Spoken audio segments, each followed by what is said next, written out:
Leo, Sun, Moon, and Rising. This is your tarot reading for the week ahead. A big warm welcome if you're back, and a big warm hello if you're new to these readings. Take what's helpful, leave what isn't. We have a set of cards that are extremely similar to Aries. Therefore, go check out that video because there's lots and lots of messages there that will apply to you as well, Leo. Particularly pertinent if you find yourself with Sun, Moon, and Rising in the sign of Leo and Aries. Let me know in the comments below if that's you. I always like to hear, always find it deeply fascinating. The reason that there is so many overlaps is you have three of the same cards that Aries appears, but in different places, but also somewhat reversed, and in this instance, it's upright. We start off with the Ten of Pentacles, the Lord of Wealth. It's the Tree of Life, it's abundance, it's Malkuth, all of those wonderful, wonderful things. So you may find this week that things are starting to take form, starting to take shape for you, Leo, and that's really, really nice to be able to see. Things are landing, things are, yeah, as I say, where it may have felt like wet clay in the past, it's starting to, you're able to kind of make it malleable, starting to shape things into how you want them to be. And what's really lovely is you've got that in combination with the star card here. In Aries reading, it turned up reverse. So they were kind of abandoning their long-term goals or not perhaps looking after their health as much as they should do. The fact that you've got all of these stars with the star is really, really lovely to see. The song that's coming to mind that's playing in my ear is Wishing Upon a Star by Pinocchio. So really, really tap into what are you hoping for in the long-term plan. Recently, I sat down, I know this is later than most, but I sat down and said, right, okay, what is my 1 to 3 month plan, what is my 3 to 6 month plan, and what is my year plan? And I found that incredibly, incredibly helpful. It gave me such a great sense of clarity, which again is linked here with the Page of Swords card you've got at the end of your reading. So that seems to very, very much kind of match up and key up. So really, really look at, well, what am I hoping for? What are my wishes? What are my goals? You may find that this is a week of good fortune, good luck, just for the fact that you've got all of these stars, lots of opportunities opening up for you this week, things for you just to kind of grab at. There's a slight message, and again, I said this to Aries, but this applies probably in a slightly lesser degree for you, Leo. Just be slightly mindful that not all that glitters is gold. I'm very much being shown this image of grabbing what we think is gold and it actually being brass when we put it between our teeth. So just be slightly mindful that that you're not getting carried away with things or kind of getting too dazzled or glamoured by the potential of things. To some degrees, it's a little bit like a bird in the hand is worth two in the bush. Don't get carried away with yourself. Don't count your chickens, all of that stuff. But it's just when we have big aspirations and big dreams, we can sometimes get slightly carried away with that, or more so that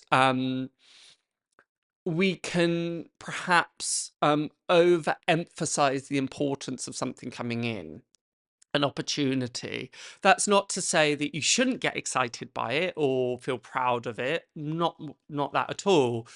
But it's just, don't necessarily assume that this is the answer to all of your prayers.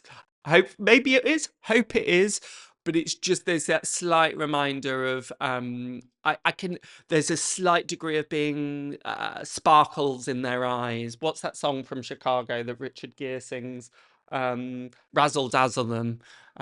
So again, it's slightly just making sure that you keep a degree of reality here.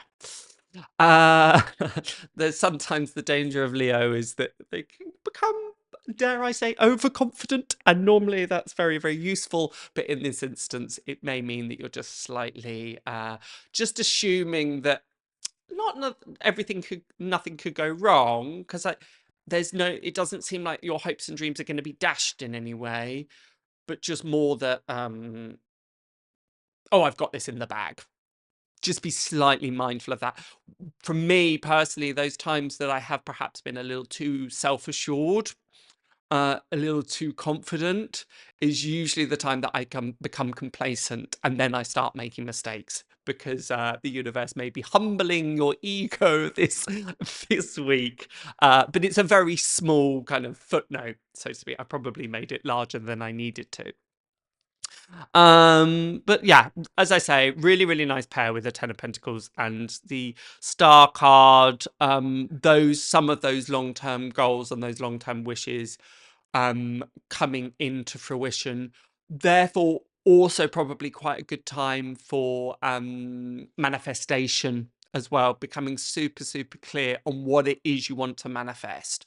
A manifestation might sound quite a grandiose term, but ultimately it's just important, where are we putting our thoughts, where are we putting our energy? Are we putting them into things that are positive, or are we putting them into things of doubt or second guessing ourselves? Because if we are, then we're likely to attract that. But if we are keeping an optimistic and positive outlook, right, this is what I want, this is what I'm going to go for, and you can envision that as clearly as you possibly can, unsurprisingly, it's more likely to happen. So there's a big, big reminder and reassurance to do that this week. Your only slight things to be mindful of and wary of. Do you want to come up? Sorry, Fairfax is looking at me with longing eyes. We have the Knight of Swords and the King of Cups reversed. There's a slight combination with the Knight of Swords and the Ten of Pentacles. The Ten of Pentacles is great in all of the ways that I spoke about, the Lord of Wealth, things being manifest, but it is a very slow card. It's very dense in energy. It's dense because we have lots of resource. There are lots of earthly things to hold on to, so things like money. But what money can do, and it's not just about money, it could be responsibilities, it could be things that we're trying to kind of produce. What it can do is it can weigh us down and encumber and inhibit our forward movement. And the Knight of Swords, this way, okay, he's probably moving slightly too quickly when he's upright, but reversed normally indicates, okay, we're not making the progress, or we're not being perhaps as gung-ho as we need to, or taking the necessary risks, or being afraid to upset the balance. Because the Ten of Pentacles is a very comfortable place to be, we're like, no, I don't want to change anything, I don't want to shift anything, and that's not always a useful thing to do. The other thing with the King of Cups in reverse, it's just indicating, are you listening to your emotional needs enough? This again is a bit of an overlap with what I said to Aries, but in a slightly different field. The fact that you've got that Ten of Pentacles in combination with the King of Cups indicates that wealth, responsibilities, trying to get things off the ground, manifest, may be at the cost of your emotional needs, but also the things that nurture you, as the King of Cups usually represents. The King of Cups upright is usually the counselor card or the therapist card. Are there things you need to get off your chest? Are there things that you're perhaps willfully ignoring and looking away from, because you don't want to necessarily upset the balance or rock the boat in some ways? Good question to be asking yourself this week and regularly is actually, what do I need emotionally? What are my emotional needs? And how do I need to express things? Do I need more nurture? Do I need more downtime? Do I need to journal? Whatever it might be. I knew you wanted to come up. Whatever it might be, there's obviously Fairfax's emotional need to be on the sofa.